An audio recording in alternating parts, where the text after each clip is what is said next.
భద్రాచలం పట్టణంలో నీటిపారుదల శాఖ కార్యనిర్వాహక ఇంజనీరింగ్ కార్యాలయం నందు నూతనంగా ఎగ్జిక్యూటివ్ ఇంజనీర్గా అధికార బాధ్యతలు స్వీకరిస్తున్న ఎస్ఏ ఝానీని మర్యాదపూర్వకంగా ఆ శాఖ వారు కలిసి పూలమొక్క అందజేసి శుభాకాంక్షలు తెలియజేశారు.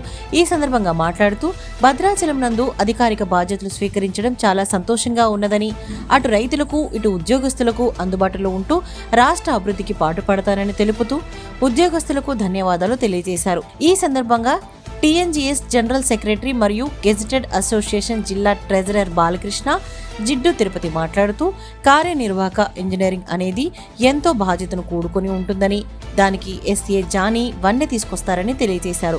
ఈ కార్యక్రమంలో నీటిపారుదల శాఖ జిల్లా secretary Samala Srinivas, superintendent Balakrishna, treasurer Padiga Narasimha Rao, Anil Kumar, Gandhi, Lingamurthy, Brahma Rao, Pramod, Papa Rao, Raju, Vijay, Kumari, Pavitra, Rajeshwari, Roopa తదితరులు పాల్గొన్నారు.